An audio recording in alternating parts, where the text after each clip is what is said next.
everyone here. आप हमें से हर एक को यहाँ जो उपस्थित है उनको आप जानते हो You know what each one needs to hear today. और आप जानते हो कि हमें से हर एक को क्या सुनने की ज़रूरत है। Holy Spirit, we yield ourselves to you. हम पवित्र आत्मा हम खुद को आपके हाथों में समर्पित करते हैं। Use our mouth, use our words. हमारे मुखों को, हमारे शब्दों को आप उसका इस्तेमाल कीजिए Let your word proceed out of our mouths with power. कि आपके वचन जो हमारे मुख से निकलने वाले वो सामर्थ्य हो। Thank you, Jesus. धन्यवाद यीशु। Amen. आमेन। कितने लोग खुश हैं? How many of you are happy? Yes. जब पास्टर प्रीच कर रहे थे तो जो वचन उन्होंने इस्तेमाल किया उससे मुझे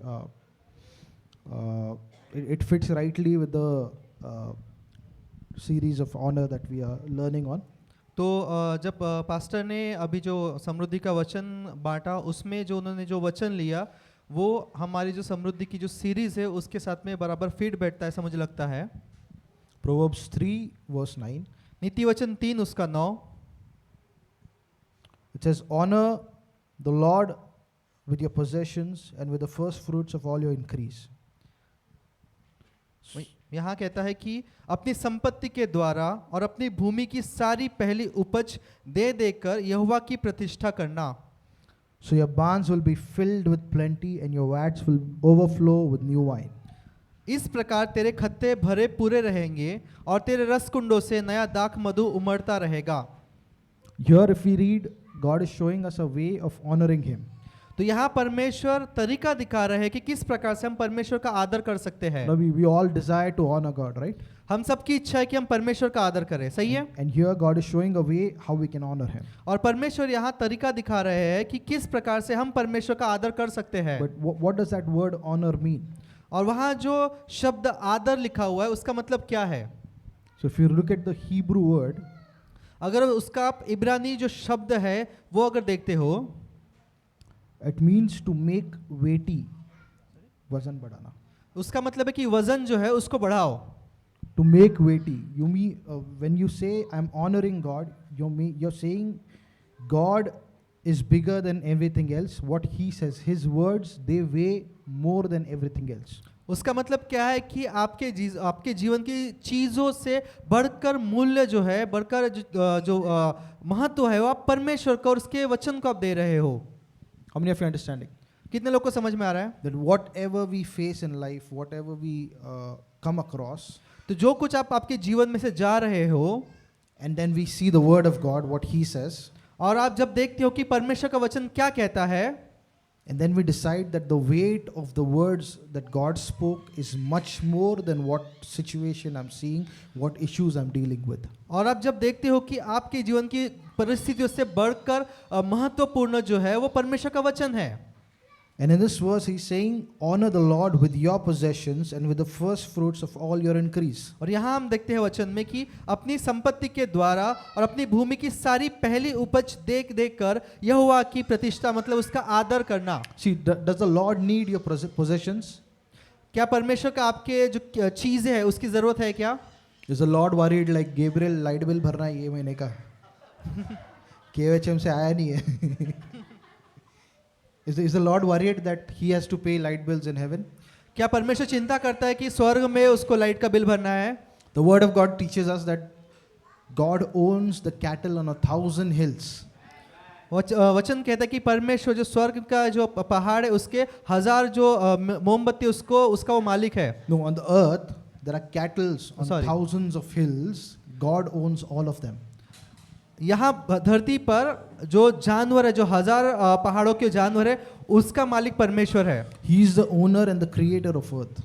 वो इस धरती का और स्वर्ग का बनाने वाला परमेश्वर है। So when He asked us to partner with Him and honor Him with our possessions, with our money, why is He saying that? और जब परमेश्वर कह रहे हैं कि हमको हमारी संपत्ति के द्वारा, हमारी भूमि की उपज के द्वारा उसका आदर करना है, उसका मतलब क्या है?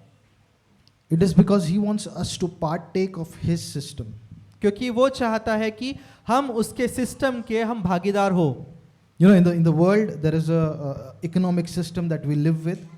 इस संसार में जो इकोनॉमिक जो संस्था, जो आर्थिक संस्था है उसका हम भाग है। इसका कुछ गड़बड़ हुआ।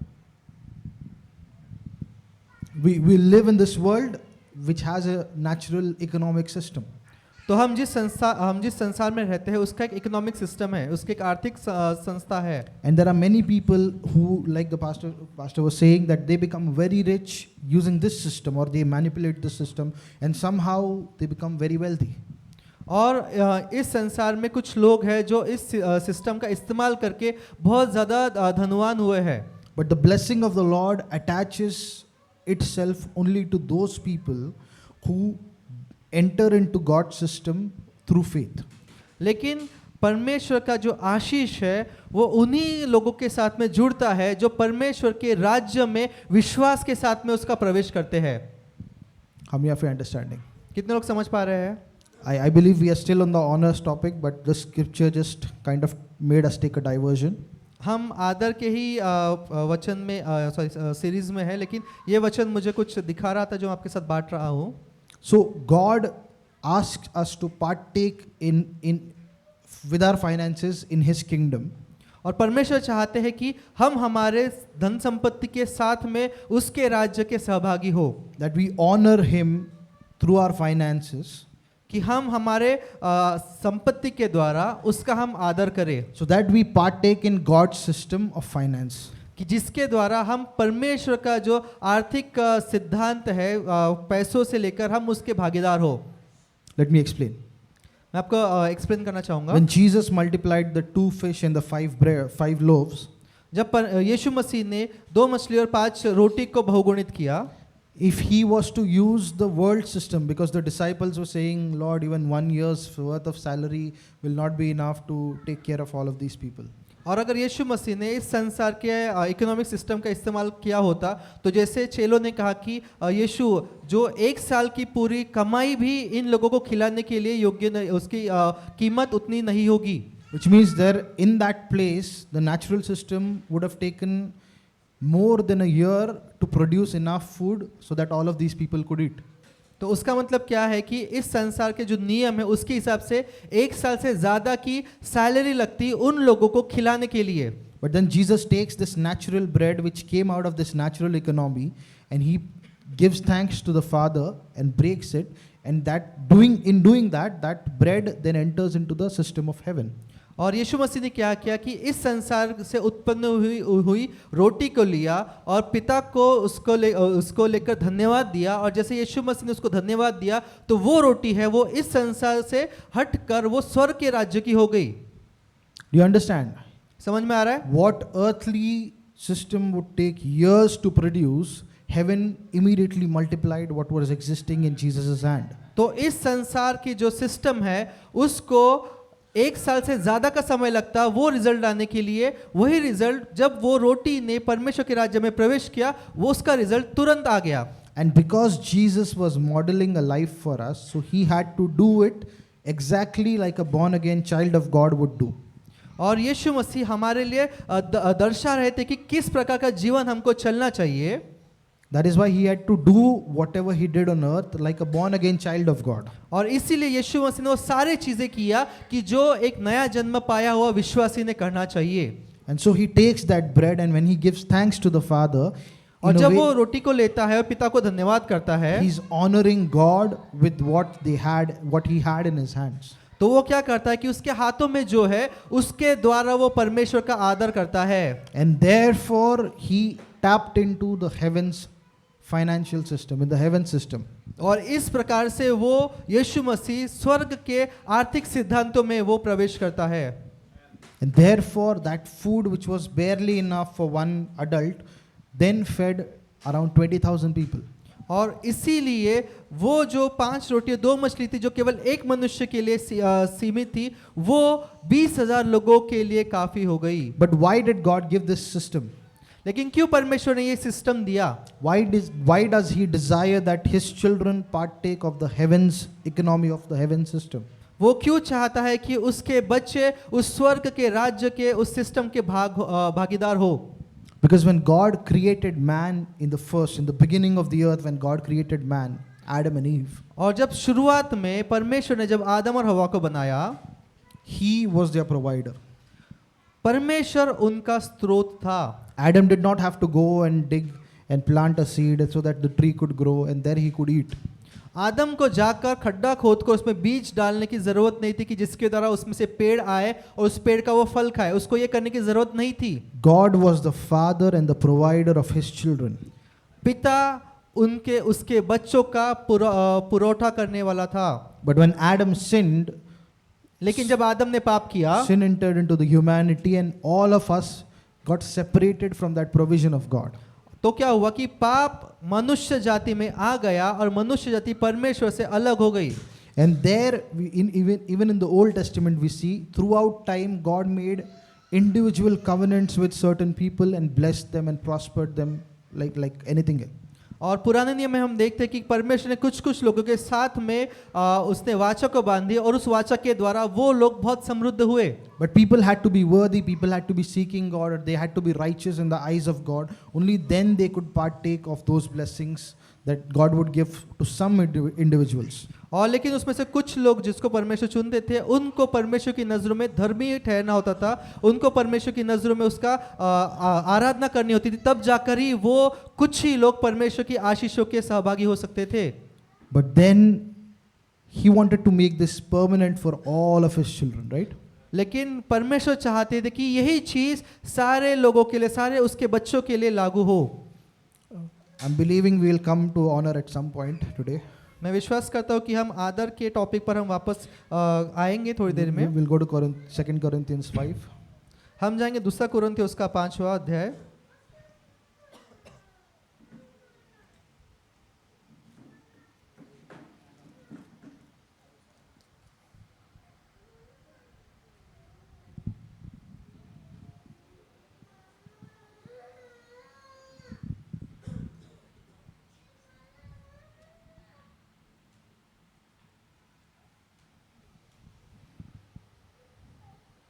It's 2 Corinthians 8. 2 Corinthians 8 verse 9. 2 कुरिन्थियों 8 उसका 9। We'll read it. 2 कुरिन्थियों 8 उसका 9। तुम हमारे प्रभु यीशु मसीह का अनुग्रह जानते हो कि वह धनी होकर भी तुम्हारे लिए कंगाल बन गया, ताकि उसके कंगाल हो जाने से तुम धनी हो जाओ। See, this what verse Ashish just read, it is talking about the creator of this world, the God who created everything with the words of his mouth. It is talking about him. तो यहाँ पर ये जो वचन कह रहा है वो इस संसार के रचने वाले यीशु मसीह जो परमेश्वर, उसके बारे में ये वचन कहता है। See, when it says though he was rich, वचन कह रहा है कि यद्यपि वो अमीर था, वो धनी था, yet for our sakes he became poor. लेकिन वो हमारे लिए वो गरीब बना। So it's like Paul was probably, at least for this paragraph, he was maybe wanting to mimic my expressions. तो हो सकता है कि पौलुस जो था इस जो पैराग्राफ है उसमें मेरे एक्सप्रेशन को वो उसको वो दिखा रहा था। Normally it's like if it's a very big news or a very shocking news also, I tend to like minimize the effect when I'm speaking because of the blessings of expression that I have. तो अगर कुछ भी ऐसे अचंभित करने वाली चीज होती है तो जो भाई मनोज है वो एक्सप्रेशन नहीं दिखाते, उनके चेहरे से वो दिखाते नहीं है, वो हाव भाव से नहीं दिखाते। So here when Paul is saying though he was rich, it's as if he's saying it in passing. ऐसे मतलब कैजुअली बोल दिया ना। तो यहाँ पर वो ऐसा ही बोलते हुए बोल रहा है कि यीशु मसीह जो था वो तुम्हारे लिए कंगाल बना, धनी होकर भी तुम्हारे लिए कंगाल बना वो। When it says though he was rich, we cannot even imagine the richness of God. जब वो धनी कहता है कि यीशु मसीह धनी था, तो वो हम उसकी कल्पना भी नहीं कर सकते कि वो किस प्रकार धनी था। Because he could have, like Paul literally could have spent 1 year defining how rich God is in just that one place. तो यहाँ पर वो बहुत सारा समय ले सकता था कि अगर परमेश्वर कैसा धनी है वो बताने के लिए पौलुस बहुत सारा समय ले सकता था। So God who created this world, now Jesus takes on the form of a human being and then he comes to this earth, not just as the richest person, but he becomes poor for our sake, it says. तो परमेश्वर जो था, जो इतना धनी था, उसने खुद को यीशु मसीह के रूप में उसने इस धरती पर जन्म लिया। वो धनी होने के बावजूद उसने जब जन्म लिया वो हमारे लिए कंगाल बनकर उसने जन्म लिया। Yet for your sakes he became poor. वो हमारे लिए कंगाल बना, वो धनी होकर भी हमारे लिए कंगाल बना, So that through his poverty might become rich. ताकि उसके कंगाल हो जाने से तुम धनी हो जाओ। It does not say you become rich through his blessing. यहाँ पर ये नहीं कहता कि उसके आशीष से तुम धनी बन जाओ, It is saying through the poverty of Jesus we become rich. लेकिन यहाँ कह रहा है कि उसके गरीब होने से तुम अमीर बन जाओ। Is it making sense to anyone? समझ में आ रहा है क्या? We've all been preaching for all of this time that the blessing of the Lord makes one rich. We have the scripture for it as well. तो हम पढ़ते हैं कि परमेश्वर की आशीष के द्वारा हम धनी होते हैं। But here Paul is saying that we become rich through his poverty, through the poverty that Jesus himself experienced on this earth for us. लेकिन यहाँ पौलुस कह रहा है कि यीशु मसीह के कंगाल होने के द्वारा, उसके गरीब होने के द्वारा हम धनी होते हैं। Why is it necessary that we can only become rich through his poverty? ये क्यों महत्वपूर्ण है कि उसके गरीब के द्वारा हम धनी होते हैं? I'll not spend time to ask a question. मैं ज्यादा समय नहीं लूंगा प्रश्न पूछने में। The answer is the same reason why he had to take stripes for our healing. उसका कारण वही है कि जिसके लिए उसने हमारे चंगाई के लिए खुद के ऊपर कोड़े को लिया। It is the same reason why his blood was shed for our redemption. वही कारण है कि जिसके लिए हमारे छुटकारे के लिए उसने खुद के लहू को बहाया। That means Jesus endured poverty on the cross just so that it becomes the part of our covenant, and we through his poverty now enter into that grace and receive that blessing of God. कि उसने क्या किया, उसने क्रूस पर वो गरीब बना हमारे लिए, वो कंगाल बना कि जिसके द्वारा उसने हमको एक वाचा दी। जब हम उसकी वाचा में प्रवेश करते हैं तो उस वाचा के द्वारा, उसका अनुग्रह के द्वारा हम धनी बनते हैं। And now that we have become born again, we have become children of God. और जब हम नया जन्म पाते हैं तो हम उसके बच्चे बन जाते हैं। Now we have this privilege to be prospering by the blessings of God. और हमें अब यह सौभाग्य मिलता है कि हम परमेश्वर की आशीष के द्वारा हम धनी हो। But this blessing will only activate in our behalf through faith. और ये जो आशीष है वो विश्वास के द्वारा ही काम करती है। And therefore Jesus, in Proverbs we see God saying, honor me with your possessions. और इसलिए जब हम नीति वचन में देखते हैं कि तेरे पास जो कुछ है उसके द्वारा तू मेरा आदर कर। And if we believe him and if we honor him, we truly believe what he is saying, then we will see what he said fulfilled in our lives. और जब हम पूरी तरह से उस पर विश्वास करते हैं, उसने जो कहा है, तो हम हमारे जीवन में वो चीजों को पूरा होते हुए देखते हैं। Amen? Amen? So we are learning about honor. और हम आदर के विषय में देख रहे हैं, सीख रहे हैं। And there are levels of honor, or there are maybe different areas of honor in our life. और बहुत सारे स्तर है आदर के, बहुत सारे जीवन में बहुत सारे भाग है आदर जहां पर हमको देना है। God teaches us about honoring our father and mother. परमेश्वर में सिखाते हैं कि किस प्रकार से हमें हमारे माता पिता का आदर करना है। Then the word of God also teaches about honoring the elders in the church. और वचन हमें ये भी सिखाता है कि हमें कैसे चर्च में जो एल्डर है उनका हमको आदर करना है। He also talks about honoring the physically older people in the church और and चर्च in elsewhere. और हर जगह पर कलीसिया में और कलीसिया के बाहर, चर्च के बाहर भी जो वृद्ध लोग हैं हमको उनका कैसे आदर करना है वो भी वचन हमें सिखाता है। Then Bible also teaches us to honor one another. और बाइबल हमें ये भी सिखाता है कि हमें कैसे एक दूसरे का आदर करना है। And then very clearly the word of God teaches us to honor those who are in authority. और हमें वचन ये भी सिखाता है कि जो अथॉरिटी पे है, अधिकारी है, उनका हमको आदर करना है।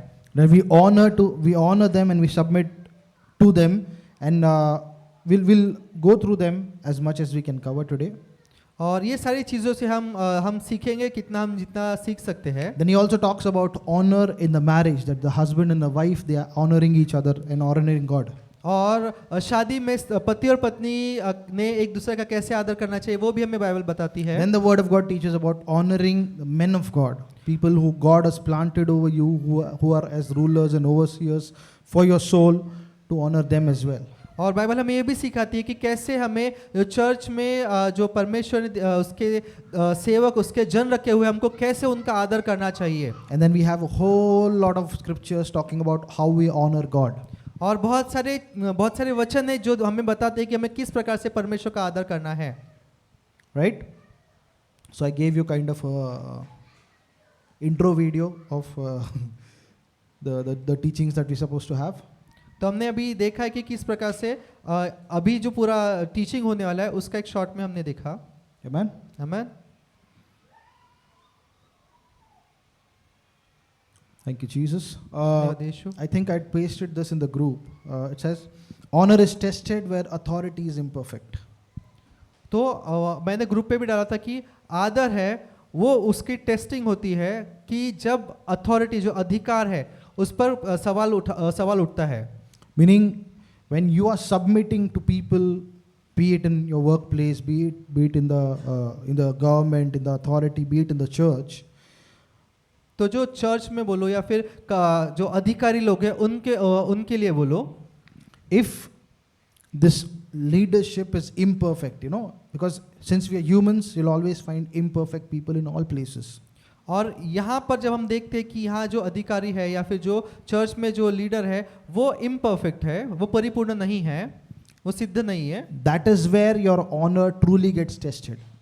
वहाँ पर आपका आदर जो है वो उसकी परीक्षा होती है. Whether you only honor men of God until they do things like you want.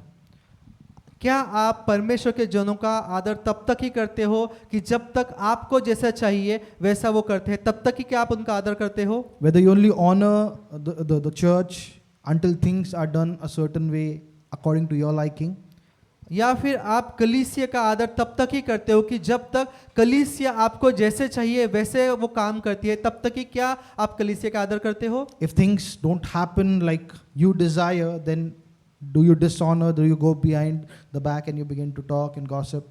और जब कलीसिया या फिर कलीसिया में जो परमेश्वर के जन हैं वो आपको जैसा चाहिए वैसा नहीं करते हैं, तब क्या आप उनके पीठ पीछे जाकर उनके विरोध में बोलना शुरू करते हो? Right? Because I can tell you, if you've seen any leadership, any authority figures in your life, they will always make mistakes. जब आप आपके जीवन में देखते हो कि आपके ऊपर जो अधिकारी है वो उनके जीवन में कुछ ना कुछ गलतियां करेंगे. Right? सही है? Because we are all humans, at some point or the other, you will find something as, okay, this person maybe said the wrong thing, they maybe quoted the wrong scripture, or they maybe treated me in a wrong way. You'll have a lot of opportunity to dishonor people whom you are supposed to honor. तो जो लोग जिनको आदर मिलना चाहिए, आप देखोगे कि क्योंकि वो मनुष्य है तो कहीं ना कहीं वो गलती करती है, और उस समय आपको देखना है कि क्या आप उन गलतियों के बाद में भी आप उनका आदर करते हो या नहीं करते हो. And yet God in all of His wisdom called us to honor these imperfect people whom God has placed in our lives. फिर भी परमेश्वर ने उसके वचन में हमें बताया है कि जो सिद्ध नहीं है, जो मनुष्य के समान गलतियां करते हैं, उनका भी परमेश्वर कहता है कि हमको आदर करना है. If He wanted only perfect people to be honored, then every place He told you to honor, He would put in a bracket, only perfect, only perfected people. Only perfected people should be honored. अगर परमेश्वर को चाहिए होता कि केवल जो perfect जो सिद्ध है उनका ही आदर करना है हमें, तो इसलिए जहां बाइबल में परमेश्वर ने आदर करने के विषय में लिखा होता तो परमेश्वर ने ब्रैकेट में लिखा होता कि ये परफेक्ट है तभी तुम उनका आदर करो, लेकिन बाइबल में ऐसा नहीं लिखा है. And who knows a man better than God who created the man? तो मनुष्य को जिसने रचा है उसको सबसे सही समझने वाला वो परमेश्वर ही है. And despite knowing all the weak points of a man, despite knowing that, okay, this person may not be the best leader that I want, yet God says, honor all of these people that we spoke about. परमेश्वर जानते हैं कि मनुष्य गलतियां कर सकता है, फिर भी परमेश्वर ने कहा कि इन सब लोगों का जो हमने अभी देखा उन सब का हमको आदर करना है, भले उनमें कुछ कमियां हो या ना हो, हमको उनका आदर करना है. What does it mean? उसका मतलब क्या है? It means God wants you to honor your parents even if they are imperfect. उसका मतलब है कि परमेश्वर चाहते हैं कि हम हमारे माता पिता का आदर करें भले ही वो सिद्ध ना हो. God wants you to honor your elders, people who are older in age than you, even if they are imperfect. परमेश्वर चाहते कि आपसे जो बड़े हैं, जो वृद्ध है, आप उनका भी आदर करें भले ही वो परफेक्ट ना हो.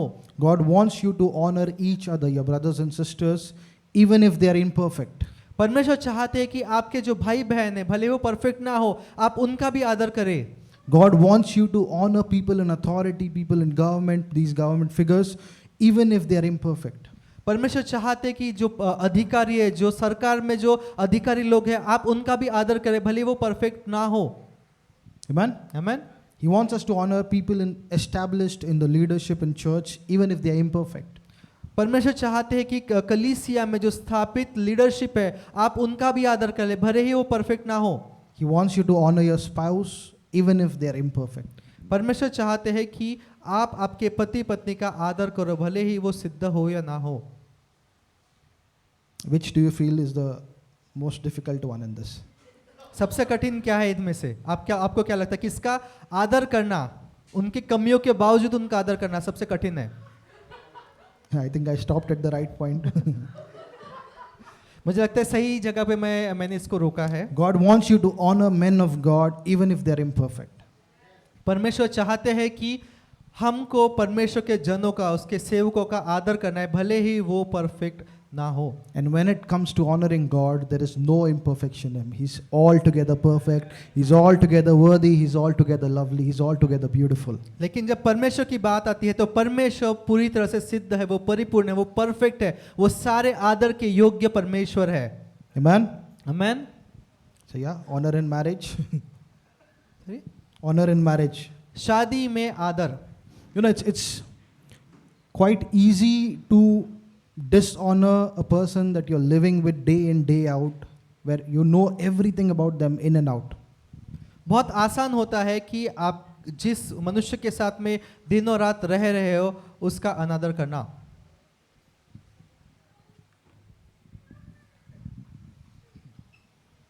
You know, at the start of the marriage, people talk all good about, like, you know, I found the best husband, I found the best wife, he brought flowers for me, he did this for me, he did that for me.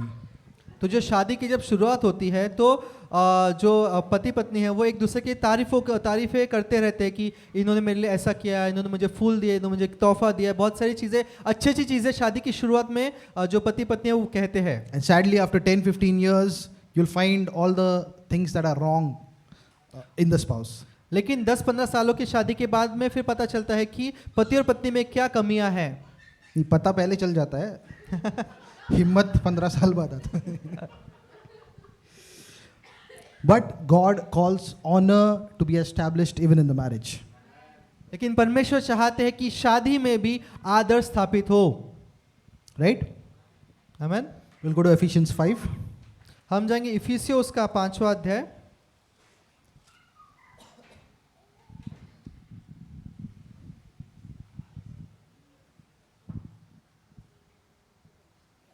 Verse 21 onwards.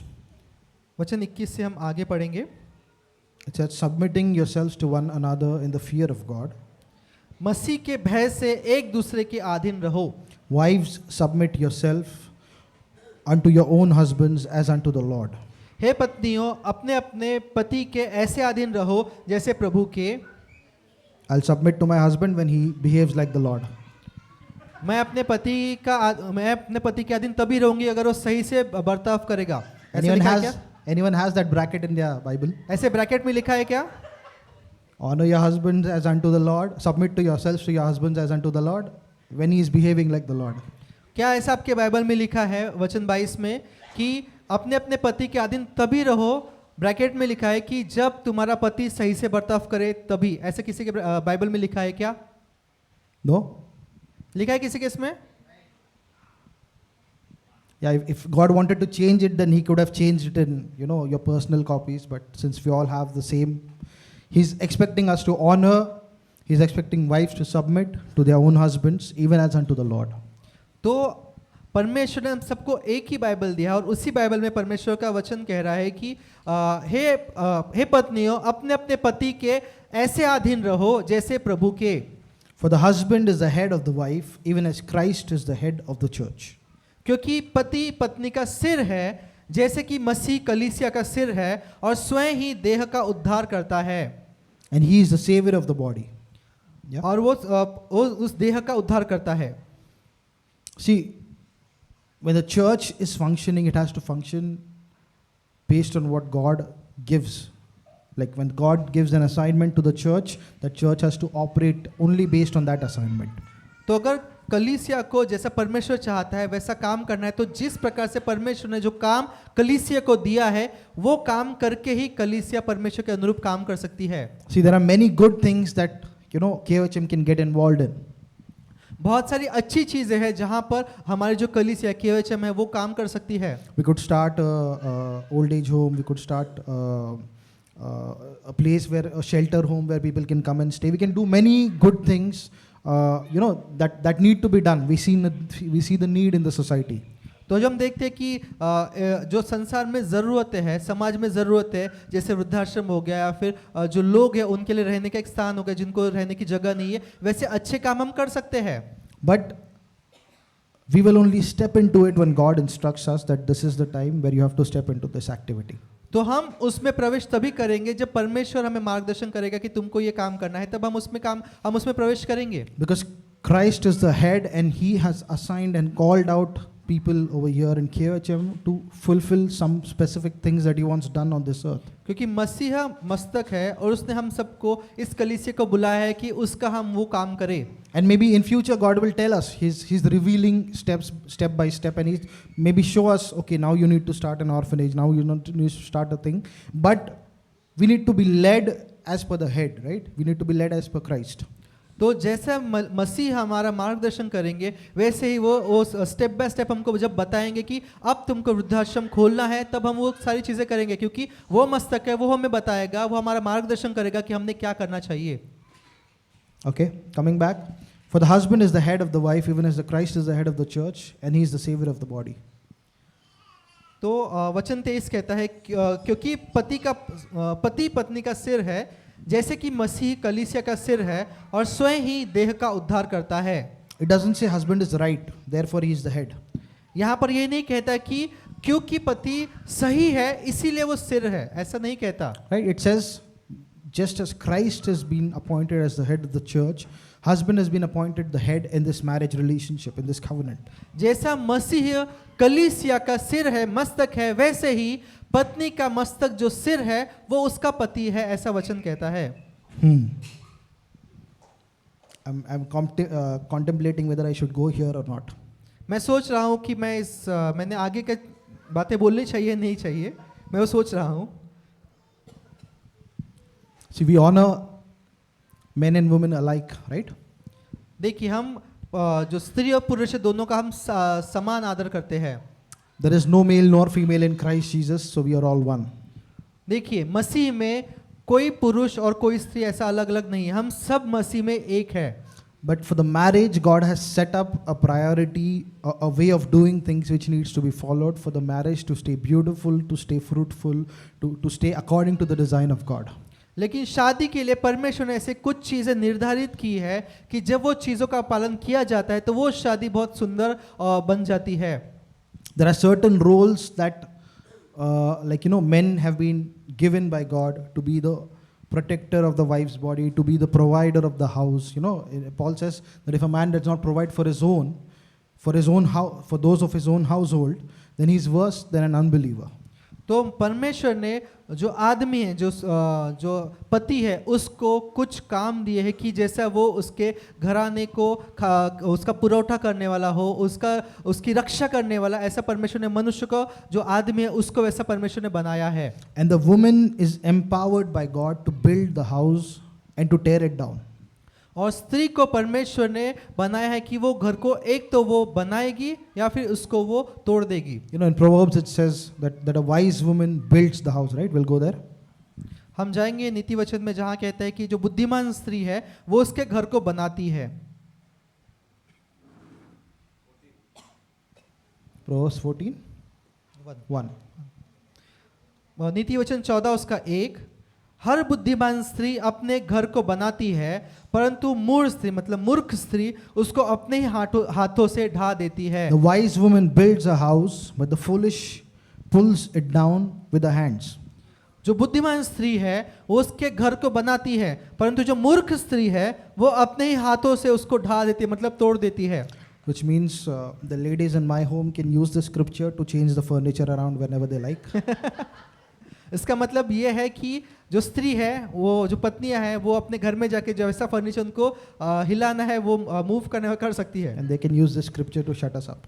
तो अगर आपका पति आपको बोल रहा है कि ऐसा क्यों किया, तो आप ये इस वचन का इस्तेमाल कीजिए, कहिए कि परमेश्वर ने मुझे घर बनाने के लिए रखा है, तो मुझे जैसा चाहिए मैं वैसा बनाऊंगी। But this shows the design that God created man and woman, and when they come in this marriage covenant.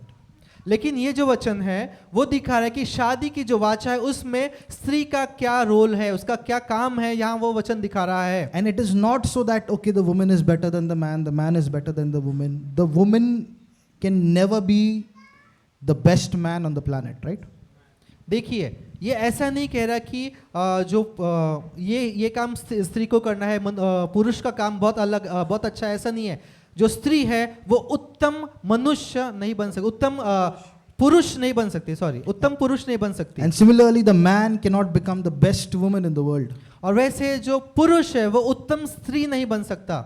But what we are seeing with this modernization, with the humanism coming in, it is trying to dilute these roles, and it's trying to change what was assigned by God, wherein women now feel empowered only when they can dominate the man. लेकिन आज के जो आधुनिक दुनिया में ये सारी चीज़ें इतनी कॉम्प्रोमाइज हो गई है कि जिसके द्वारा स्त्री को लगता है कि मैं अपने जो पुरुष है उस पर मैं अधिकार अपने अधीन, वो मेरे अधीन हो सकता है, मैं उस पर प्रभुत्व कर सकती हूँ। They try to draw their values from, okay, I do not have to listen to anyone, I don't have to cook for anyone, I don't have to clean for anyone, I make the men do these things for me. तो वो ऐसा नहीं सोच सकती कि मुझे कोई बोल नहीं सकता कि मुझे खाना कैसे बनाना है, या मुझे खाना ही बनाना है, मुझे ये काम ही करना है, मुझे वो काम ही करना है। कोई भी मनुष्य, कोई भी पुरुष मुझ पर प्रभुत्व नहीं कर सकता, ऐसा वो नहीं कह सकती। But that is contrary to the design that God created this male and female union to be. ये जो सोच हमने जो बताई है वो आधुनिक दुनिया की सोच जो स्त्री है उसकी आज की दुनिया में हम देखते हैं जो परमेश्वर ने जिस प्रकार से बनाया है उसके पूरा विपरीत है। You know, why little children run to the mother, and if their mother is not around, they'll start crying. It is not just because the father has a beard, you know, and the beard pokes them. क्यों जो छोटे बच्चे होते हैं वो उनकी जब उनकी माँ आसपास नहीं होते वो क्यों रोते हैं? क्या इसलिए कि क्योंकि उनके जो पिता है उनकी दाढ़ी होती है, क्या इसलिए वो रोते हैं? God created the woman, He put in emotions and He put thoughts and her way of thinking in such a way where it works like a incubator for the child. Even when the child is born, that child will feel safe only in the presence of the mother. परमेश्वर ने स्त्री का निर्माण इस प्रकार से किया, परमेश्वर ने उसको भावना इस तरह से दी है कि जब वो जो छोटा बच्चा होता है, जब उसकी माँ के आसपास होता है तो वो सुरक्षित महसूस करता है, जब वो उससे दूर होता है तो वो असुरक्षित महसूस करता है। How many of you understanding? God designed the woman to build the house, to build the family, to take care of the house, to ensure that this house progresses. परमेश्वर ने स्त्री को इसलिए बनाया है कि वो उसके घर को बनाए, उसकी वो संभाल करे। But why do you think in marriages there is such a divide that, okay, there seems to be a competition in many couples in the world where they try to compete with the husband? तो हम बहुत सारे शादियों में देखते हैं कि वहाँ कंपटीशन हो रही है, वहाँ पर एक विभाजन को दिख रहा है कि पति और पत्नी में कुछ कंपटीशन चल रही है। Because we sometimes begin to compare our worth based on how much income who's bringing into the house. बहुत बार क्या होता है कि हम वो कीमत जो पैसा घर में सबसे ज़्यादा लाएगा उससे हम उस मनुष्य की या फिर उस पति या पत्नी की हम कीमत लगाते हैं। Like, okay, if the husband is earning, now he thinks, okay, this is my money, you will not have any say, I'll give you a small pocket money and you only get to manage that, but the rest of it is my money, I'm going to manage it however I like. अगर पति कमाने वाला हो और वो कमा कर कहता है कि ये पूरा पैसा मेरा है, मैं इसमें से थोड़ा पैसा तुझे दे रहा हूँ, उसमें तेको जो मैनेज करना है कर ले, बाकी का पैसा पूरा मेरा है, मुझे जैसा चाहिए मैं उसका वैसा इस्तेमाल करूँगा। And people begin to derive their value, their worth in the marriage based on how much income they can bring, how much influence they have, what people think about them, what position they are in the company, in the life, in wherever. तो शादियों में बहुत बार क्या होता है कि आप कितना कमा रहे हो, आपका समाज में क्या स्तर है, आप कंपनी में आप कौन से पोजीशन पे, उन सारे चीज़ों से आप आपकी कीमत लगाते हो उस शादी में। How many of you are understanding? कितने लोग समझ पा रहे हैं? If it offends you, We have food after the lunch, after the service. अगर आपका बुरा लग रहा है तो हमने आपके लिए चर्च के बाद में खाना रखा है, तो आप खाना खा के खुश हो सकते हैं. But this is the truth of the Word of God which we need to understand, which we need to get into our hearts so that we can walk in that beautiful design that God has created for us. लेकिन हमको ये सत्य जो परमेश्वर ने शादी के विषय में रखा, हमको समझने की ज़रूरत है कि किस प्रकार से हम शादी को सुंदर बना सकते हैं. Now, am I saying that, okay, women should not work as per the scripture? Not at all. क्या मैं ये कहकर अभी जो कहा उसमें क्या ये कह रहा हूँ कि स्त्रियों ने काम नहीं करना चाहिए? नहीं, हम ऐसा नहीं कह रहे हैं. Instead, the Word of God encourages women, wives, to be entrepreneurial, to go out and create businesses, to bring in income, and we see that in Proverbs 31. लेकिन हम जब देखते हैं कि बाइबल के अनुसार परमेश्वर चाहते हैं कि जो स्त्री हो वो व्यवसाय करे, वो मालिक बने, जो नीति वचन 31 में हम देखते हैं. Right? So, God's design is that man be the head in the marriage and the women submit to man in this order. In also ahead we see that the man also submits to women and woman also submits to man. तो हम देखते हैं कि परमेश्वर ने किस प्रकार से शादी के बनाया है कि पति को सिर बनाया है और पत्नी को उसके अधीन रहने को कहा है. Amen? आमीन. For the husband is the head of the wife. तो जो पति है वो पत्नी का मस्तक है, उसका सिर है.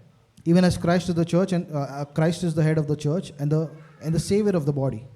और जैसा मसीह कलीसिया का मस्तक है और उसका उद्धार करता है. Therefore as Christ is subject, therefore as church is subject to Christ, so let the wives be to their own husbands in everything.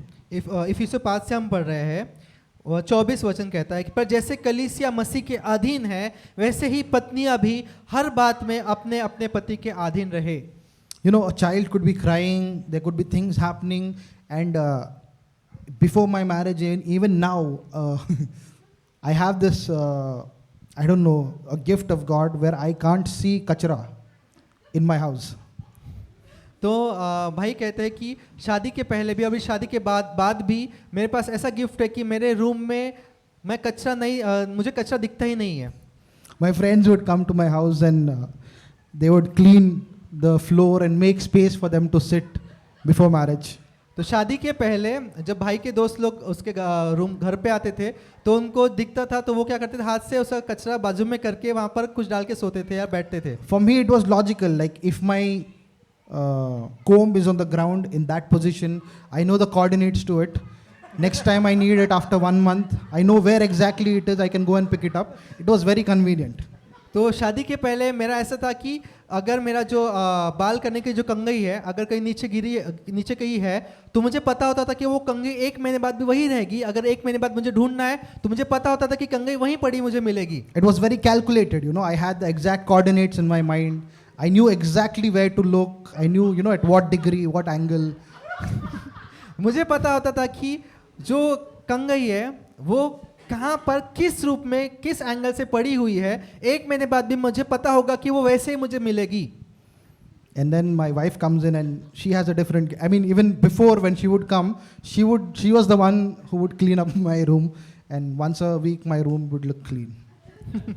और शादी होने से पहले जब भी भाई की जो पत्नी है वो आती थी तो उनको चीजें अलग दिखती थी, तो वो पूरा रूम साफ करके रखती थी हफ्ते में एक बार. Saturday fellowship used to be at my room, so she would come before and just make it clean, and so that everyone would come and they're like, अरे room बहुत अच्छा दिख रहा है.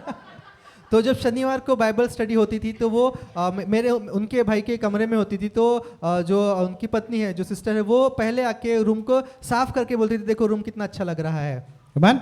But she comes in with this different like X-ray vision. और वो जो है वो एक्सरे नजरों के साथ में वो आती है. My mom also has like X-ray vision. भाई की मॉम जो आंटी है उनके पास भी वो एक्सरे विजन है, एक्सरे आंखें हैं. We tried to clean the house in their presence and they could find like a lot of dirt even after we cleaned like. तो बहुत बार ऐसा है कि मैंने रूम को साफ किया फिर भी साफ करने के बावजूद आंटी को वगैरह या फिर सिस्टर को दिखता है कि रूम में कुछ तो कचरा है. And she used to be like double काम करना पड़ रहा है ना मेरे को, तुम लोगों का साफ करके क्या फायदा है. So like after we clean then she would go and clean it again. So तो मेरे साफ करने के बाद में फिर उनको फिर से साफ करना पड़ता था. But there is a difference we see in the way God created man. I'm not blaming my laziness on God, but still there is a difference of way of thinking in a man and woman. लेकिन ये उदाहरण इसलिए था कि आपको दिखाए कि किस प्रकार से परमेश्वर ने स्त्री को और पुरुष को जो है आदमी को कैसे बनाया है. Meaning we have to remember after our wives ask us, then we know कि okay, you are wearing a new earring today. You're wearing a new earring today. अगर वो कुछ नया पहनती तो वो जो पति है उसको ध्यान में नहीं आता. जब वो पत्नी बताती है तब पता चलता है कि अरे हाँ तुमने कुछ तो नया पहना है. Like some days if like you know your wife just comes and she's like कुछ अलग लग रहा है, and my heart rate shoots up and like what did I miss, and I'm looking around everywhere, and then I find out the beautiful change that she's done. Like तो जब भाई की पत्नी है वो उनसे आके पूछते हैं कि आज क्या नया लग रहा है, तो भाई ऐसे कहते हैं कि मुझे एकदम से मेरा हार्ट बीट बढ़ जाता है कि मैं चारों ओर देखना शुरू करता हूँ कि क्या नया है. बाद में मुझे पता चलता है अच्छा ये कुछ नया है. I'll just start saying like you're looking very good, like you know, did you do something to your hair, something like that, like हाँ तुमने कुछ तो अच्छा नया किया है, कुछ तो अच्छा सुंदर लग रहा है, ऐसा फिर मुझे दिखना शुरू होता है. वाला कबर्ड खोल के देख, कबर्ड सेट करके रख. और बाद में फिर सिस्टर बोलती है कि मैं खुद नहीं, तुम्हारा कबर्ड देखो, कबर्ड मैंने अच्छे से सजा के रखा है. Yeah, to say that God made man and woman differently. तो कहने का मतलब यह है कि परमेश्वर ने पुरुष को स्त्री को अलग अलग बनाया है. I mean, if she was just like me, you can imagine the state of our room. अगर परमेश्वर ने सिस्टर पूजा को भी भाई के समान बनाया होता तो आप सोच सकते हो कि उसके कमरे की हालत क्या होती. No, if Pooja was like me. Puja So मनुष्य के समान होती तो वो कैसे, उनका रूम की दशा क्या होती. My mom would have quarantined my room. तो जो भाई की मम्मी है उन्होंने उनके रूम को बंद किया होता. The difference in the male and the female becomes a very big value that gets added to the marriage, to the covenant of marriage. पुरुष और स्त्री के द्वारा एक बहुत कीमत, बहुत बड़ी चीज उस शादी में, उस परिवार में जोड़ी जाती है. You know, I used to cook a lot before marriage. मैं शादी के पहले बहुत ज़्यादा खाना बनाता था. My mom never liked it. मेरी मम्मी को कभी पसंद नहीं आता था. After marriage, I knew she's vegetarian, but all of my superpowers were in the world of non-veg. भाई की पत्नी जो पूजा है वो वेजिटेरियन है और भाई को नॉन-वेज बनाना बहुत पसंद है. I remember, I'm sure Sam and all, Victor could attest to this. I'd made one chicken meatballs का curry. तो एक बार भाई ने चिकन मीट बॉल की करी बनाई थी. भाई सैम और भाई विक्टर को पता है. And we were in Irani, and I just mentioned because I made it. I took it down, mom and dad just like tasted and he didn't want to eat. So one cooker full of that curry with all the meatballs was there. तो भाई ने जब बनाया और वो उन्होंने उनके mummy papa को खाने को दिया तो पास्टर ने उन्होंने टेस्ट किया, उनको पसंद नहीं आया तो उन्होंने नहीं खाया. उसके बाद में तो पूरा कुकर भर के जो मीट बॉल जो है उसकी सब्जी भाई ने बना के रखी थी, वो कुकर भर के थी. वो कितना 2 लीटर का कुकर है, कितना है, 5 लीटर का कुकर है. हाँ, so that cooker was basically full. तो वो जो 5 लीटर का कुकर था वो पूरा भरा हुआ था उस सब्जी से. And then we were somewhere in NIBM and I told the brothers, अरे बनाया है, ये लोग नहीं खा रहे. They said चल. So we took this big block of bread from Irani cafe. We came to my house. Within 1 hour that cooker was shining, like literally. I remember the last piece of bread, the hard part, they literally wiped and it didn't need washing after that. तो जो भाई मनोज ने Victor और Sam के साथ में ईरानी में ये बताया कि यार ऐसा ऐसा मैंने बनाया है, पूरा कुकर भर के है. तो उन्होंने क्या किया कि ईरानी से बहुत सारे ब्रेड के पैकेट लेकर आए और उनको इतना पसंद आया, उन्होंने 1 घंटे में पूरा ख़त्म किया. इस तरह से ख़त्म किया कि पूरा साफ करके खाकर साफ ऐसा किया कि उसको धोने की ज़रूरत भी नहीं थी. Yeah, I could just put it in the shelf directly. और उसको अलमारी पे ऐसे रख सकते थे. इस प्रकार से उन्होंने खाया. But after I got married, all my superpowers seemed to be gone because my father converted to vegetarianism. लेकिन शादी के बाद में मेरे सारे सुपर पावर चले गए खाना बनाने के विषय में कि मेरे पिताजी भी अब वेज खाते हैं. And my friends are not coming that long to stay and to eat. I would love for them to come. और मेरे दोस्त लोग भी जो पहले आते थे खाने के लिए वो अब नहीं आ रहे. मैं चाहता हूँ कि वो आए. But the food that I get to eat is amazing. I mean, my mom is a great cook, no doubt. But even now, like I feel like, Holy Spirit following me. I'll just mention something, and within 2 days, she'll go and find out recipes and she'll prepare that food for me. और लेकिन अभी जो मैं देखता हूँ कि जो मेरे मन में जो विचार आते हैं कि मुझे ये खाना है, तो मैं देखता हूँ कि 2 दिन बाद वो खाना मेरे लिए बन जाता है, घर में मेरे लिए बना हुआ होता है. I mean, I would tell mom also, and she also would make. But it's a different kind of a relationship wherein all I have to do is mention. I might not even say like, okay, I want to eat, I'm feeling like it. I'll just mention, and she'll just go and find recipes on YouTube and just go and find. And it's such a blessing. I mean, I really thank God for that. तो जो भाई को अगर कुछ इच्छा होती है खाने की, तो वो उनके पत्नी को सिर्फ बताते हैं कि अरे मुझे ऐसा खाने की इच्छा हो रही है, तो वो क्या करते हैं कि वो खुद से जाके वो रेसिपी ढूंढते हैं, उसके सारे चीज़ों को लेकर वो 1-2 दिन बाद वो पूरा बना के भाई को देती है. तो एक अलग रिश्ता है. ये भाई उनके माता को बता सकते हैं, लेकिन उनकी पत्नी को जब सिर्फ बताते हैं, वो सारा चीज़ें वो बना के उनको रेडी करके देती है. Now, I didn't marry her because she was a great cook. देखिए, मैंने भाई ने पूजा से इसलिए शादी नहीं की क्योंकि वो बहुत अच्छा खाना बनाती है. But the food and everything is a really big blessing that gets added on in that relationship, and it just beautifies the relationship. लेकिन ये जो खाना है वो शादी को और बहुत सुंदर बनाती है. And that is her way of honoring. और ये उसका तरीका है, यानी सिस्टर का तरीका है भाई को आदर करने का. Do you understand? It was not demanded of her. देखिए, मैंने उससे कहा नहीं कि तुझे बनाना ही है, मैंने उससे मांगा नहीं कि तू ये बना.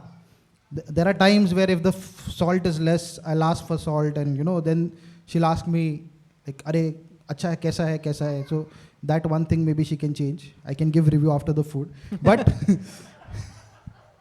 but it's such a blessing that you have this person who cares, and when she does that, whenever I open my cupboard and I see it rearranged, such a blessing comes, and I don't acknowledge it as much as I should. But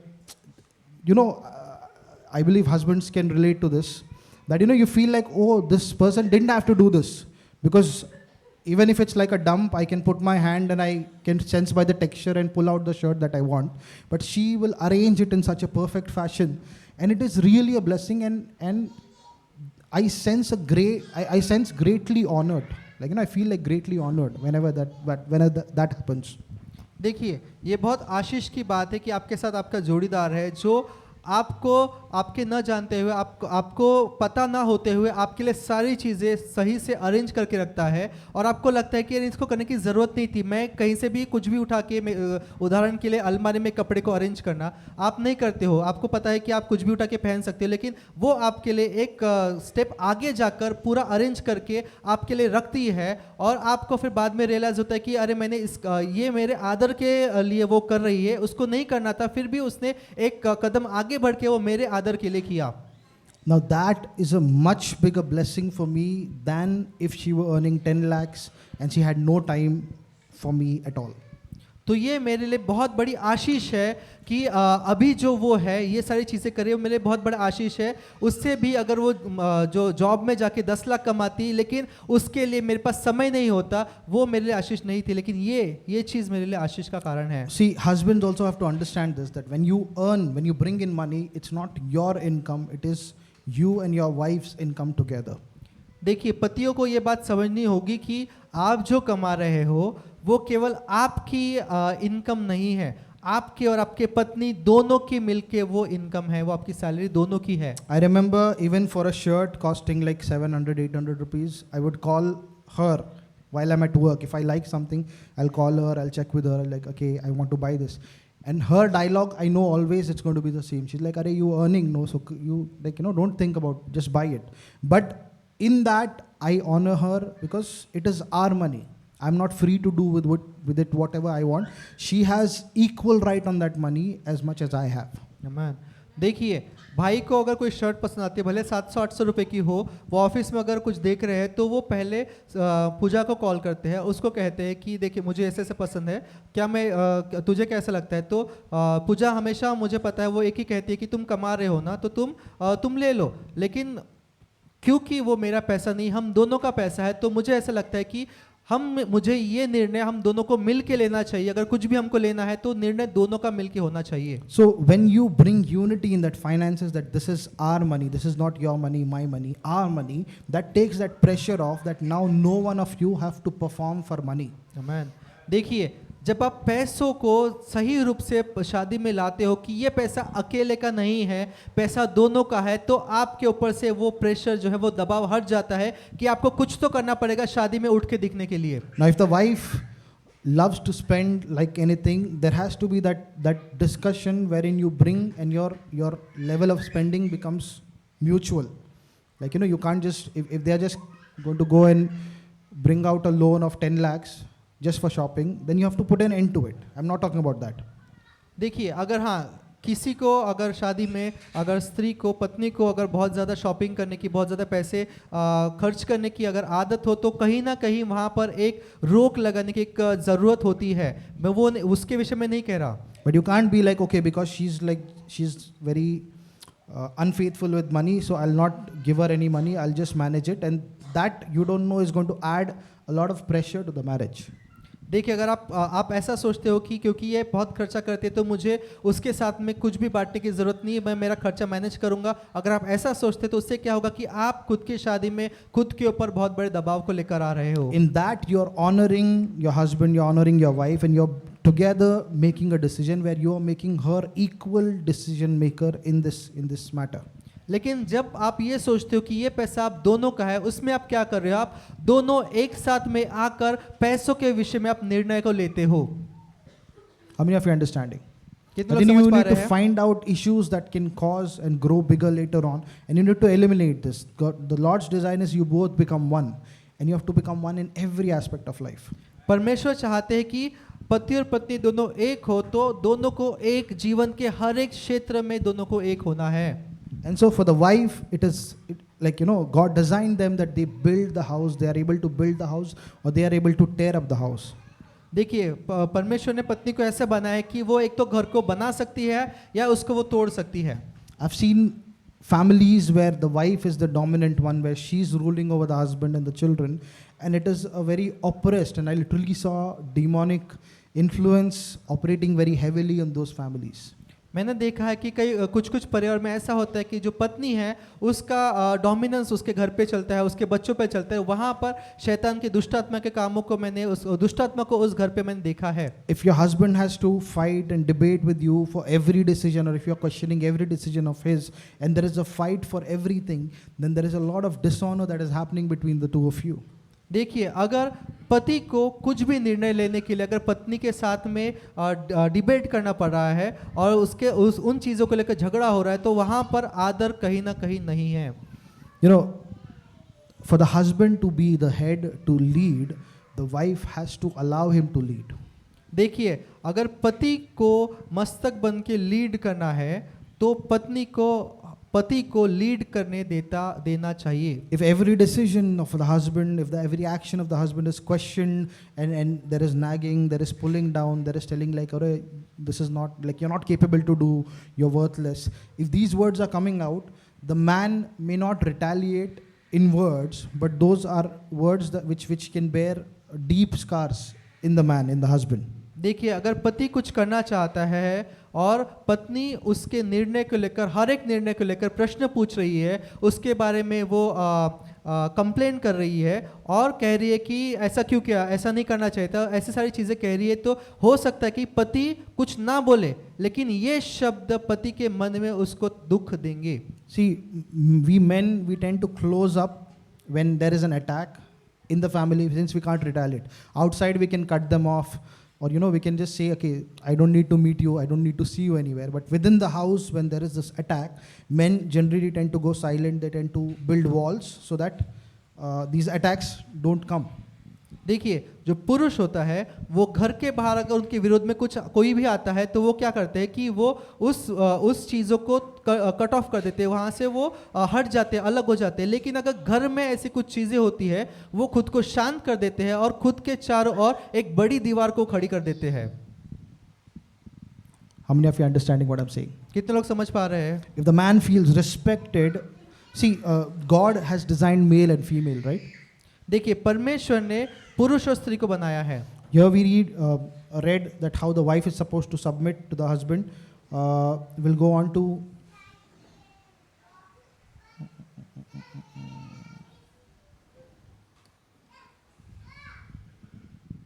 I'll find the scripture.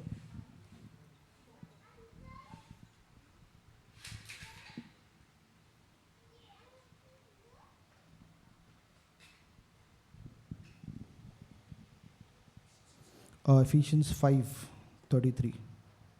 इफिसियों 5 उसका 33। Yeah, same. It says, nevertheless, let every one of you, in particular, so love his wife, even as himself, and the wife see that she reverence her husband, she respects her husband. इफिसियों 5 उसका 33। पर तुम में से हर एक अपनी पत्नी से अपने समान प्रेम रखे और पत्नी भी अपने पति का भय माने, मतलब उसका आदर करे, आदर युक्त भय माने, ऐसा। See, the husband is asked to love, देखिए, पति को कहा गया है कि वो पत्नी से प्रेम रखे, and the wife is asked to respect. और पत्नी से कहा गया है कि वो आदर करे। How many husbands have heard their wife saying, "You don't love me"? कितने पत्नियों ने सॉरी कितने पतियों ने उनके पत्नियों से सुना है कि तुम मुझसे प्रेम नहीं करते? They never say, "You don't respect me," वो ये नहीं कहेंगे कि तुम मेरा आदर नहीं करते, right? The wives will not say, "You don't respect me." They'll say, "You don't love me."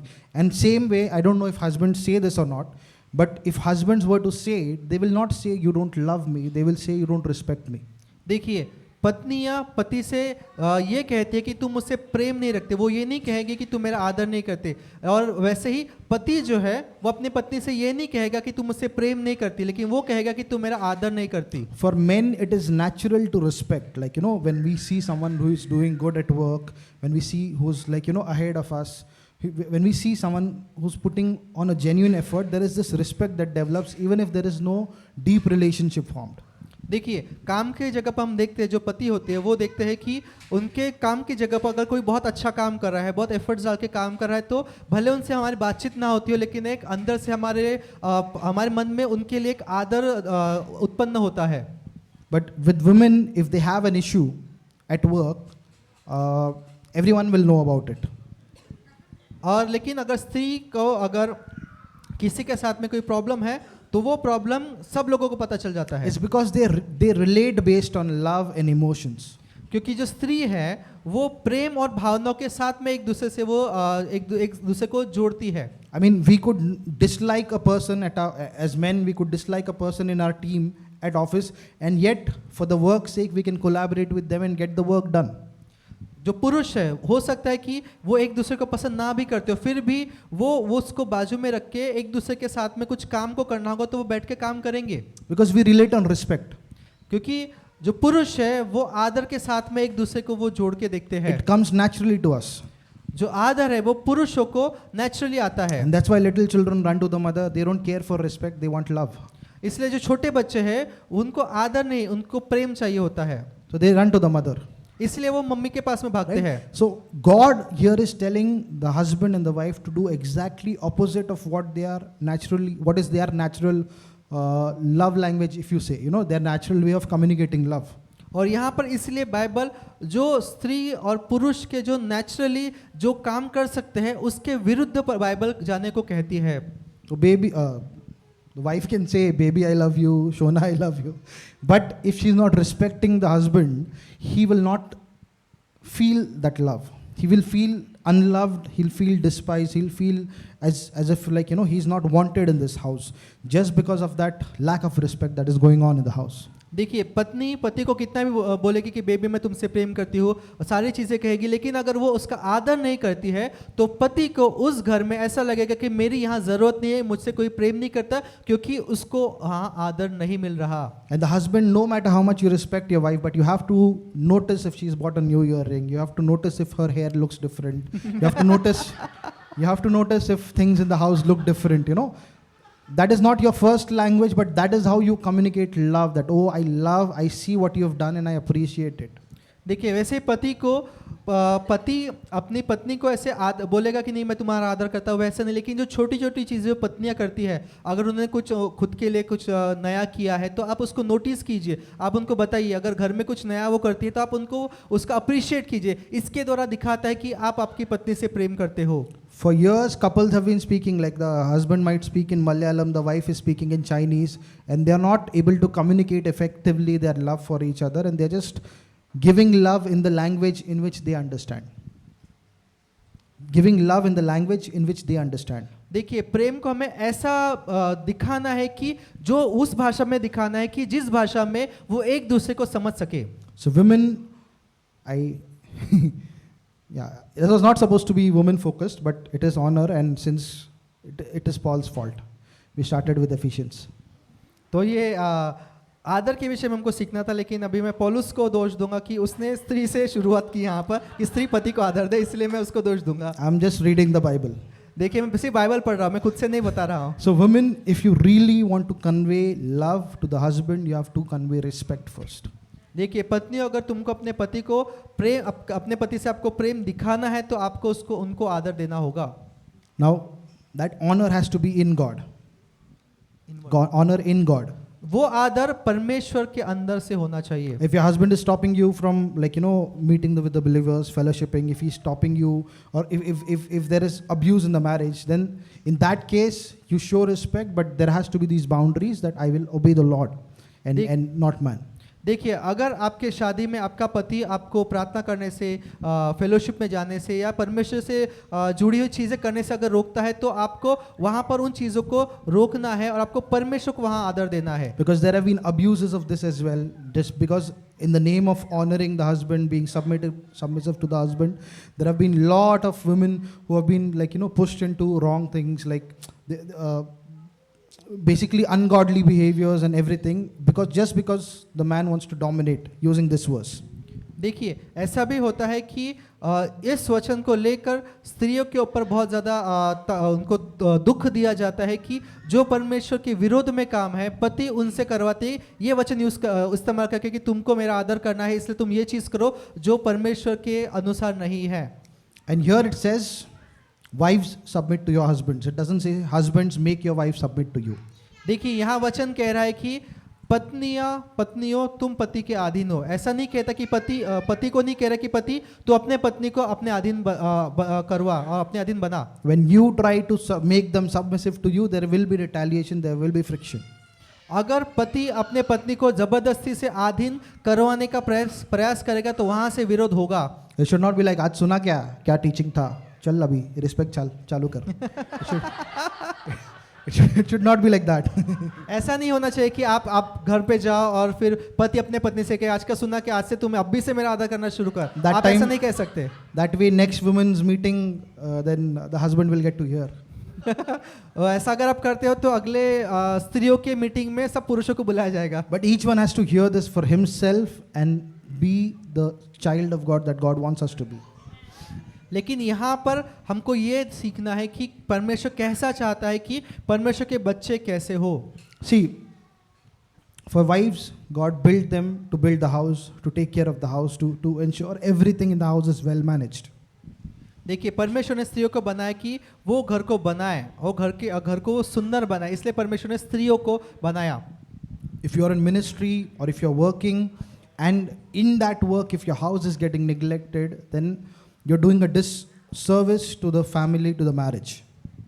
स्त्रियों से मैं कह रहा हूँ कि अगर आप काम कर रहे हो और आपके काम करने के द्वारा अगर आपके घर जो है आप घर को निगलेक्ट कर रहे हो तो आप उस जो शादी है जो परमेश्वर आपको बना है उसमें आप अनादर को ला रहे हो। You have to decide where that disrespect of the line of disrespect is, but the husband's or the wife's priority as per God setting is building the house, to take care of the house, to manage the house, because the husband is incapable of doing that. देखिए परमेश्वर ने स्त्रियों को बनाया कि वो घर को बनाए, वो घर को अच्छे से सुंदर बनाए और घर का वो संयोजन करे। अगर यहाँ पर वो नहीं हो रहा है तो आप परमेश्वर का अनादर कर रहे हो। Which means your husband should be fed, your husband should be encouraged in the vision that God has given. And Bible calls the wife as a helper meet, a helper that is suitable for the husband. देखिए परमेश्वर ने स्त्रियों को पति को अच्छा मददगार करके बनाया है कि जो पति का विजन हो, जो उसका दर्शन हो, उसमें आप उसकी मदद करें, क्योंकि घर को बनाने में ये सारी चीज़ें करने में पति सक्षम नहीं है। Your responsibility towards your husband, towards your children is taking care of them, ensuring the house is set up in a proper way, ensuring that the food is there for everyone, that everyone is taken care of, ensuring that they are well clothed. Until now also, my mom is the one who picks out clothes for my dad. देखिए, स्त्रियों को कहा गया है कि तुम घर को बनाओ, घर में जो तुम्हारे बच्चे हैं उनको उनको अच्छे से तुम उनकी देखभाल करो। तुम्हारे घर पे सबके लिए आप सबकी जो भी आपके घर में रहते हैं उनकी आप देखभाल करो, उनके लिए खाना सही सही समय पे बनाओ, आप उसको देखो। ये सारी चीज़ें आपको जो स्त्री है उसको वो काम दिया गया है, इस प्रकार से वो घर को बनाती है। आज भी जो आंटी है, जो भाई की मम्मी है, वो आज भी पास्टर के लिए कपड़ों को वो आज भी वो उनको उनके लिए चुनती है। You have to ensure that you are leading together with him, that if at every turn, if at every point you're questioning his decisions, you're constantly challenging his authority, that will become a huge reason for friction, for fights in marriage. देखिए, अगर आप पत्नी होकर पति के हर एक निर्णय को आप क्वेश्चन करिए, उनको चैलेंज करिए हो, तो वो क्या करेगा, आगे चलकर आपके शादी में झगड़ों को वो जगह देगा। Respect should not be only in word, you know. Jesus also said that with lips they draw near me, but their hearts are far away from me. So even in our actions, there has to be that honor presented towards the spouse. देखिए, शब्द केवल शब्द में हमको आदर नहीं करना है, लेकिन हम जो काम करते हैं उसके द्वारा हमको आदर करना है। यीशु मसीह ने कहा कि ये लोग केवल मुखों से तो अपने शब्दों के द्वारा मेरा आदर करते हैं, लेकिन इनके जो हृदय है वो मेरे से बहुत दूर है। हमको वैसा आदर नहीं करना है। You, the wife, has the responsibility of building the house, which means she can decide the direction in which this house will go, whether it will be a disciplined house, whether the children will learn discipline in the house, whether the children will grow up with godly values, godly ideas. All of that is under the power of the wife in the marriage. देखिए, जो स्त्री है, जो पत्नी है, उसके हाथ में है कि घर को कैसा बनाना है, घर में डिसिप्लिन को कैसे लाना है, उनके बच्चे को डिसिप्लिन में कैसे लाना है, वो सारी चीज़ें, बच्चे कैसे बड़े होंगे, वो सारे निर्णय, उसकी सारी लीडिंग करने का काम परमेश्वर ने स्त्री को दिया है। I'm very happy for the way my wife, not happy for the bad parts, but I'm happy for the way she was brought up. She was taught to be disciplined, to, like, you know, ensure that things in the house are taken care of. And when I met her, I found like a like a higher species almost. Like, you know, she's very well advanced in all the work of the house, and I'm getting to learn those things from her. तो मैं परमेश्वर का धन्यवाद करता हूँ कि जिस रीति से भाई कहते हैं कि उनकी पत्नी को उनके घर में उनकी परवरिश हुई, जिस प्रकार से डिसिप्लिन में बड़ी है, कि जब मैं उनसे मिला तो मुझसे कहीं ज़्यादा वो आगे थी जब मैं उनसे मिला, और अब मैं उनसे बहुत सारी चीज़ें सीख रहा हूँ। And I know when our children come, they will learn this discipline. They will be rooted in the house. They will be rooted in the Word of God, and they will learn these things from her, because she is a role model of how to take care of the house, of how to manage things in the house, and that's a real blessing. और जब भाई कहते हैं कि उनके जब बच्चे आएंगे तो मुझे पता है कि वो उस डिसिप्लिन में बढ़ेंगे, वो अच्छी परवरिश में बढ़ेंगे, क्योंकि उनकी माँ उनके लिए एक रोल मॉडल के रूप में खड़ी होगी। Like, say if she was not doing all of these things, you know, imagine if she was careless in the house, if there was no food, there was no, things were not cleaned in the house, there was no, like, you know, things were not taken care of in the house, and the children come. When the children grow, they will grow up in this environment, and that will continue on. That is the weight of the responsibility given to the wife. देखिए, अगर कल्पना कीजिए कि वो सारी चीज़ें अगर ये नहीं करती, वो डिसिप्लिन में नहीं रहती, तो हमारा घर अस्त व्यस्त रहता है। और उसी प्रकार से अगर उस स्थिति में अगर बच्चे आते तो बच्चे भी वो सारी चीज़ें सीखते और वो डिसिप्लिन में नहीं बढ़ते। So the wife is not just responsible for managing one household, she's forming and shaping the direction of many generations to come. देखिए, स्त्री को, पत्नी को केवल उसके घर की जिम्मेदारी नहीं दी गई है, लेकिन आने वाली पीढ़ियां किस दिशा में वो जाएगी उसका अधिकार, उसका काम परमेश्वर ने उस स्त्री को, उस पत्नी को दिया है। You imagine you have the power to shape hundreds of generations that come after you in a godly way, and when you get to heaven, all of these generations, one fine day they will come, and you will be the reason that shaped their lives to go after God. Amen. देखिए, जो स्त्री है अगर वो सही से परमेश्वर के मार्गों में उस पीढ़ी जो अपने बच्चों को अगर लेके जाती है तो पीढ़ियों पर उसका असर होता है, और जब आप स्वर्ग में जाओगे तो बहुत सारी पीढ़ियां आपके पास आकर आपको धन्यवाद देंगी। How many of you understanding? कितने लोग समझ पा रहे हैं? The Lord designed honor to be in marriage so that the husband and the wife can live in this beautiful relationship where they are not competing but they are growing together and walking out the will of God on this earth. देखिए, परमेश्वर ने शादी में आदर को इसलिए स्थापित किया है कि पति और पत्नी दोनों एक साथ चलकर सुंदर जो जीवन, जो सुंदर परिवार है परमेश्वर ने बनाया है, वो उसका आनंद ले। वो एक दूसरे के साथ कंपटीशन ना करते हुए वो इस आशीषित जीवन में बढ़ते रहे। And see, you have to decide that, Lord, I want to be this person. I want to be the person who is able to identify when certain things change in the house, when a new earring comes up from somewhere. I should be, like, I want to see those, I want to have those eyes. कि आपको निर्णय लेना होगा कि परमेश्वर, मैं चाहता हूँ कि मैं ऐसा बनूं कि अगर जो पति है वो ऐसा कह सकते हैं कि परमेश्वर, अगर मेरे घर में कुछ भी नया होता है, मेरी पत्नी कुछ नया करती है, तो मुझे वो आंखें दे कि मैं वो देख पाऊँ और उसको फिर मैं अप्रिशिएट कर पाऊँ। And God writes the greatest of love stories. और परमेश्वर सबसे उत्तम ऐसी लव स्टोरी को लिखते हैं। And He is very well willing to teach us how to see the way He sees, how to love the way He loves. And if we ask His help in this area, He will teach us how to love our wives. और वो हमें सिखा सकते हैं कि किस प्रकार से हमको हमारी पत्नियों से प्रेम करना है। And similarly for the wives, you have to decide that, Lord, I want to honor my husband. I want to honor you in this marriage, and I want to live my life as per this godly wife that you have called me to be. और ऐसे पत्नियों के लिए कि आप ऐसे परमेश्वर से प्रार्थना कर सकते हैं कि परमेश्वर, मुझे अपने पति का और आपका आदर करना, आप मुझे सिखाइए कि जिस प्रकार से आपने शादी में आदर को बनाए हैं, मैं वैसे जी पाओ। I'll tell you, she's my biggest cheerleader. मैं आपसे कहना चाहूँगा कि जो पूजा है वो भाई की सबसे बड़ी चीयर लीडर है, उनको प्रोत्साहन देने वाली है। Like in this marriage, people ask like, okay, you are like, you're not having fights, you're such a good couple and all. The reason is there is this safe space through God's grace that we've created, wherein in that place we can be fully vulnerable and we just cheer each other towards the Lord to grow in the things of God. तो हम दोनों के शादी में सबसे अच्छी ये चीज़ है कि हम दोनों के बीच में एक ऐसी सेफ सुरक्षित जगह है जहाँ पर हम एक दूसरे के सामने पूरी तरह से खुद को खोल देते हैं और जो कुछ है वो हम एक दूसरे के साथ में बांटते हैं, जिसके द्वारा हम परमेश्वर को महिमा दें। All of my fears, anxieties, she will be the one to know it, and it gets resolved at that point. She'll bring out the word of God and she'll tell me, she'll remind me of the prophecies that have gone before me, and it's a very healthy relationship that God has built. और मेरे जो सारे डर है, मेरी सारी बेचैनी है, मैं उनके साथ में सुरक्षित तौर से उनके साथ में बांट सकता हूँ, और जब मैं उनसे बांटता हूँ तो वो तुरंत ही परमेश्वर का वचन जो मेरे लिए एक भविष्यवाणी का वचन होके आता है, वो मुझसे कहकर मुझे प्रोत्साहित करती है। Now imagine if she was my biggest critic. अगर कल्पना कीजिए कि अगर वो मेरी सबसे बड़ी क्रिटिक होती, Do you think I would ever share my anxiety with her? क्या आप कल्पना कर सकते कि मैं मेरी जो बेचैनी है मैं उनके साथ में बांटूंगा?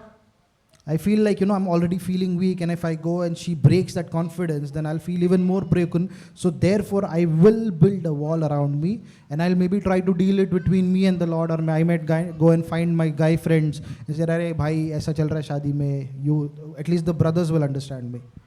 अगर समझ लो, अगर वो ऐसा नहीं करती और अगर जब मैं कमज़ोर हूँ और मेरी कमज़ोरी में अगर मैं उनके साथ मेरी कमज़ोरी को बांटता हूँ तो वो मुझे प्रोत्साहन देने के बजाय अगर मुझे और तोड़ती है, अगले बार से मैं उनके साथ में वो चीज़ें नहीं बांटूंगा, बल्कि मैं मेरे चारों ओर एक दीवार को, बड़ी दीवार को खड़ा करूँगा, जिसके द्वारा मैं उसके साथ में सारी चीज़ें ना बांटते हुए मैं मेरे दोस्तों के साथ में बांटूंगा और मेरे दोस्तों को कहूँगा, देखो भाई मेरी शादी में ऐसा चल रहा है।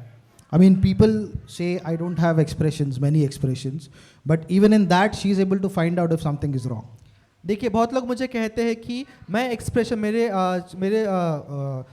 चेहरे के द्वारा मैं कुछ दर्शाता नहीं, लेकिन उसमें भी वो ढूंढ लेती है कि कुछ तो क्या गड़बड़ है। And that's the unity when God makes you one, and if you submit and yield to that unity, the marriage can become more beautiful every day as each day passes. तो यही एकता परमेश्वर ने हमारे शादी में बनाई है, और जब हम उसमें एक हो जाते हैं, उस एकता में चलते हैं, तो शादी और सुंदर हो जाती है। Amen? Amen? So, husbands, love your wives. Wives, respect and honor, reverence your husbands. परमेश्वर ने कहा, पतियों अपने पत्नी से प्रेम रखो, और पत्नी से कहा, पत्नियों तुम अपने पति का आदर करो। See, even if you know now the decision he's taking is wrong, आपको अगर आप जब देखते हो कि जो निर्णय लिया गया है पति के द्वारा वो गलत है, even in there, be respectful with your approach and bring out, say, I feel this way, but if you think this is the call that you have to do, this is the decision that you have to take, I submit to you. देखिए, अगर आपको आप जो पत्नी है उनको लगता है कि पति कुछ गलत निर्णय ले रहे हैं, तो आप आदर पूर्ण तौर से हम उनको कह सकते हैं कि देखिए मुझे लग रहा है कि ऐसा होना चाहिए, लेकिन फिर भी अगर आप जो निर्णय लेते हैं मैं उसको समर्पित होती हूँ। If you do that, अगर आप ऐसा करते हो, your husband will not be able to sleep at night. आपका पति रात में सो नहीं पाएगा, Because maybe until now, just because you said this cannot happen, he's fighting and he's trying to prove a point. Even though he knows he's wrong, he'll just go and do something just to prove like you wrong or just to retaliate against you. देखिए, अगर पहले अगर कोई पत्नी होगी, वो अपने पति के हर एक निर्णय के विरुद्ध जाती होगी, तो पति क्या करेगा, भले वो गलत निर्णय होगा, फिर भी उस गलत निर्णय को वो सही साबित करने में लगा होगा, दिखाने के लिए कि मैं जो कर रहा हूँ वो सही है। But when he sees that, okay, now my wife is together with this in this, and she knows or she believes that what I'm doing is wrong, and even then when she's submitted to me in this decision because I'm the head, now he will feel a greater sense of responsibility and he will check it 2 to 3 times. He'll ensure that, okay, what decision I'm taking, it is right for all of us. There will not be this competition and fighting where you're fighting against each other, but you'll work together as a team. लेकिन अब अगर पत्नी पति को उसके हर एक निर्णय को प्रश्न न पूछते हुए उसको अगर पति से कहती है कि जो आप निर्णय ले रहे हो मुझे गलत लगता है, फिर भी आप जो निश्चय कर रहे हो आप कीजिए, मैं आपके निर्णय को समर्पित करती हूँ। जब पत्नी ऐसा कहती है तो पति और ज़्यादा उसको सोच में पड़ता है कि हाँ, मैं गलत कर रहा हूँ क्या। वो बार बार सोचता है कि मैं जो निर्णय लेने वाला हूँ क्या वो सच में सही है या नहीं है। इस प्रकार से वो बार बार वो निर्णय जो है उसको सोचने पर मजबूर करता है, और इस प्रकार से वो दोनों में एकता आती है, और एकता के द्वारा फिर आपके शादी और बहुत सुंदर बनते जाती है। But I challenge you, husbands and wives, I challenge you to find out ways in which you've not expressed love to your wives, and find out ways in which you've not expressed respect, honor to your husband. Maybe make him something that he likes always.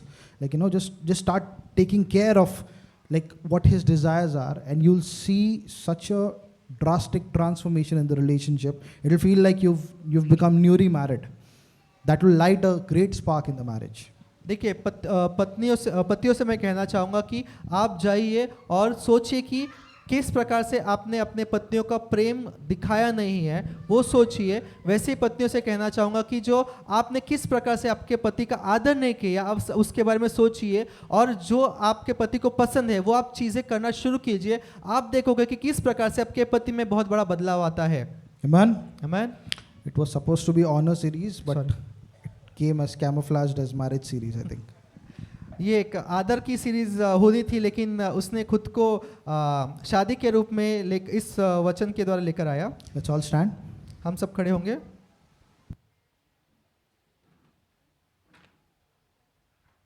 Thank you, Jesus.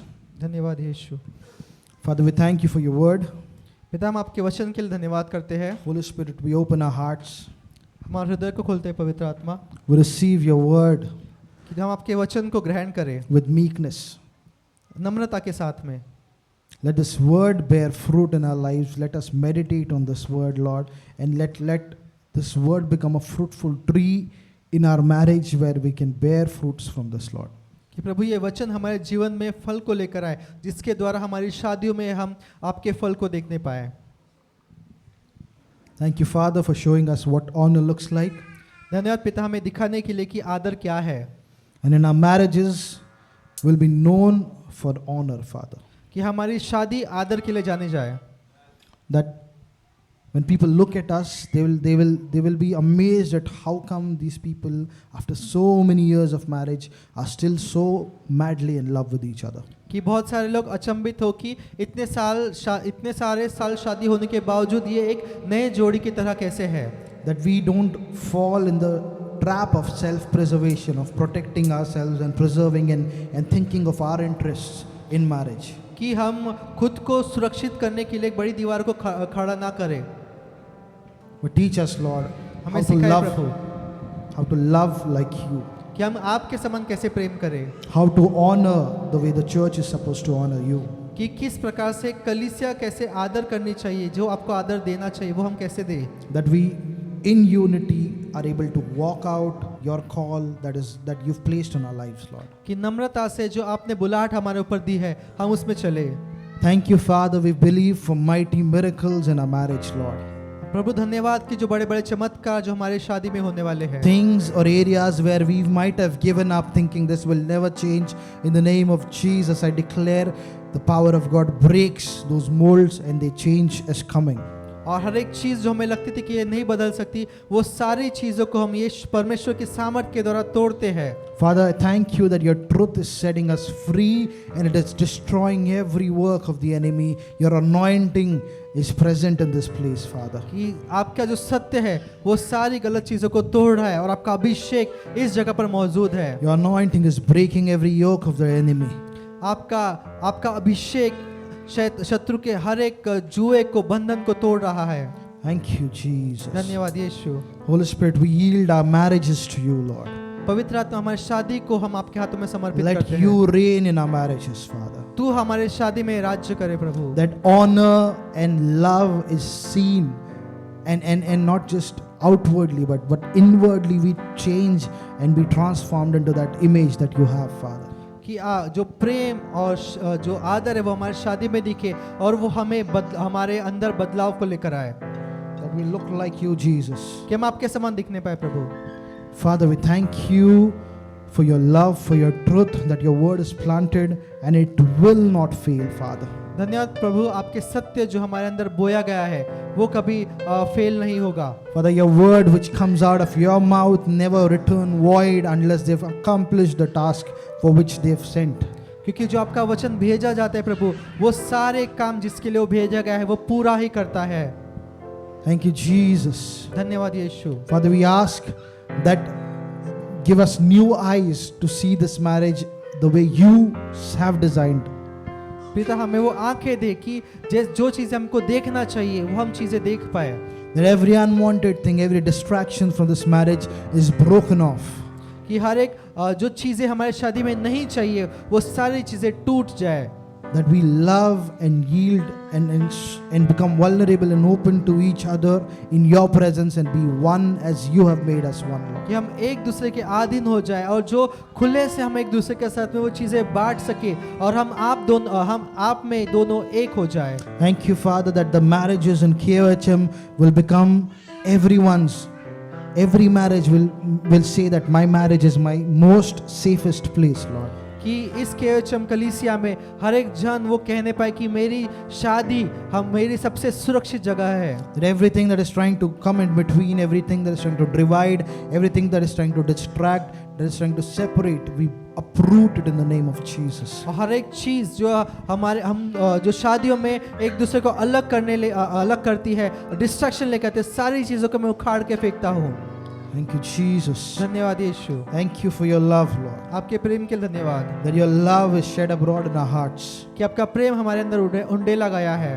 Father, we love you, Lord. हम आपसे प्रेम करते पिता। We thank you for your mercies. आपकी करुणा के लिए आपका धन्यवाद। Thank you that you never leave us nor forsake us, Lord. आप हमें कभी छोड़ते नहीं हो, आप कभी हमें त्यागते नहीं हो। That you never lost sight of our value, Father. कि हमारे कीमत को आपने नजरअंदाज नहीं किया। Help us to see the way you see us. हमें देखने में जैसा आप हमें देखते हो वैसा हमें देखने में, खुद को देखने में आप हमारी मदद कीजिए। Let us see the way you see us, Father. जिस प्रकार से आप हमें देखते हो वैसा हम खुद को देखने पाए। We love you, Jesus. से प्रेम करते प्रभु। Let our marriages glorify you, Father. हमारी शादियों में हम आपको महिमा देते प्रभु। We do not want to have a marriage apart from you, Lord. हमें नहीं चाहिए कि प्रभु हमारी शादी आपसे अलग हो, But our marriage designed and let it function as per you, Father. लेकिन हमारी शादी जिस प्रकार से आपने उसको नियोजित किया उस प्रकार से काम करने पाए। Jesus, we love you. Jesus. Shedere kababara shitere galara sidere bukuloro shitere barasi.